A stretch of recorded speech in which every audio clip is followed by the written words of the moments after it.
విజయవాడ పున్నమి ఘాట్లో దీపావళి సంబరాల్లో భాగంగా సీఎం చంద్రబాబు మాట్లాడుతున్నారు. లైవ్ లో చూద్దాం. నూతనమైన వెలుగులు తీసుకురావాలని మనస్ఫూర్తిగా ఆకాంక్షిస్తూ సెలవు తీసుకుంటున్నా. హ్యాపీ దీపావళి.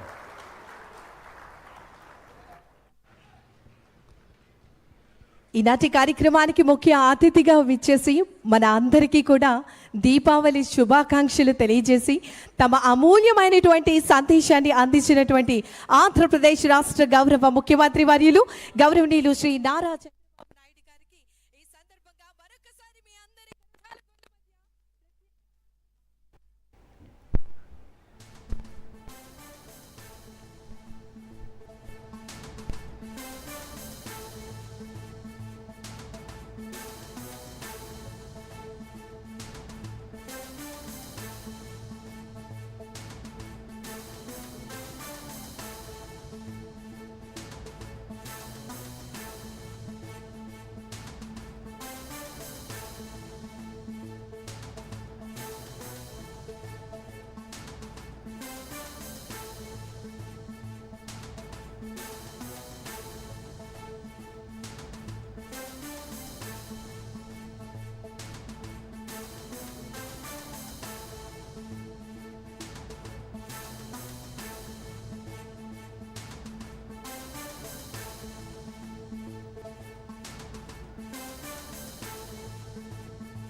సాంస్కృతిక కార్యక్రమాలు జరిగాయి.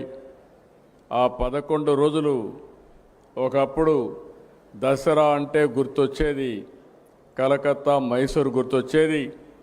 ఈసారి దసరా అంటే గుర్తొచ్చేది మన విజయవాడ అని చెప్పి కూడా మరొక్కసారి మీ అందరికీ విజ్ఞప్తి చేస్తున్నాం.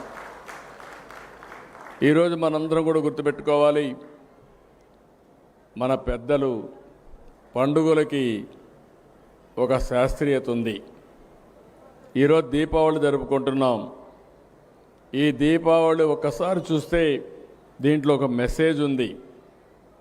నరకాసురుడు ఆ రోజు ఒక రాక్షసుడు సమాజాన్ని అతలాకుతలం చేసే పరిస్థితి వస్తే కడాన మనందరం చూస్తే సాక్షాత్తు కృష్ణ భగవానుడే సత్యభామతో వచ్చి ఆ రోజు నరకాసురుడిని వధించి ప్రజల జీవితాలకు వెలుగు చూపించాడు. అందుకే ఈరోజు మనం అందరం దీపావళి పండుగ చేసుకుంటున్నాం.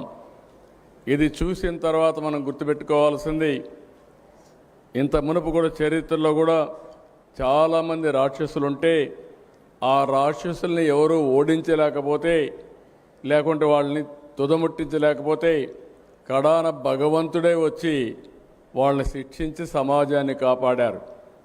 అలాంటి రాక్షసుడే మనం చూస్తే 1924లో ఈ రాష్ట్రాన్ని పట్టి పీడిస్తూ ఉంటే ప్రజలే ముందుకొచ్చి మేము నిమిత్త మాత్రులం, నేను కానీ మా మిత్రులు పవన్ కళ్యాణ్ గారు కానీ బీజేపీ కానీ 3 పార్టీలు కూటమి పెట్టుకొని మేము మీ ముందుకు వస్తే ప్రజలు మీరు స్పందించారు. 94% స్ట్రైక్ రేట్ అంటే నా రాజకీయ జీవితంలో ఆంధ్రప్రదేశ్లో ఎప్పుడూ చూడలేదు. అలాంటి విజయాన్ని ఇచ్చారు. అయితే ఈరోజు మనం గుర్తుపెట్టుకోవాల్సింది, ఈ పండుగ మనకందరికీ ఒక మెసేజ్.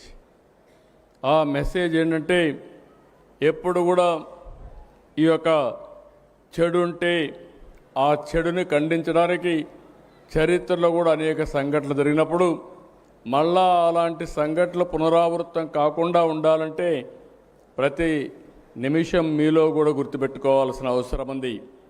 అందుకే ఇలాంటి పండుగలు చేసుకుంటున్నాం. దీనివల్ల ఒక మెసేజ్ ఉంటుందని చెప్పి కూడా నేను మీకు తెలియజేస్తున్నా. నేను అందుకే ఇటీవల అన్ని మీటింగ్లో చెప్తాను, ఎప్పుడు చెప్పేవాడిని కాదు. మళ్ళీ రాష్ట్రంలో వైకుంఠపాళి వద్దు, ఆ వైకుంఠపాళి ఉంటే మాత్రం మన జీవితాలు ఎప్పుడూ బాగుపడవని మరొక్కసారి పండగ పూట అందరికీ విజ్ఞప్తి చేస్తున్నా. అయితే ఈరోజు మీరు ఒకసారి చూసినప్పుడు కేంద్రం రాష్ట్రం డబుల్ ఇంజిన్ సర్కార్, రెండు ప్రభుత్వాలు. ఈ రెండు ప్రభుత్వాల వల్ల ఈరోజు ఎక్కడ చూసినా ఒక పాజిటివ్ వైబ్రేషన్ వచ్చే పరిస్థితి వచ్చింది. మీరందరూ చేసిన పని ఓటేసి గెలిపించారు. ఆ ఓటు వల్ల ఈరోజు రాష్ట్రంలో 22 మంది ఎంపీలు మనం గెలిచాం. దీనివల్ల మీరు ఒకసారి ఆలోచిస్తే కేంద్రంలో ఈరోజు అన్ని పనులు మనకు అయ్యే పరిస్థితి వచ్చింది. వెంటిలేటర్ పై నుండే ఆర్థిక వ్యవస్థకి ప్రాణం పోసిన ఘనత కేంద్ర ప్రభుత్వాన్ని. ఈ నెల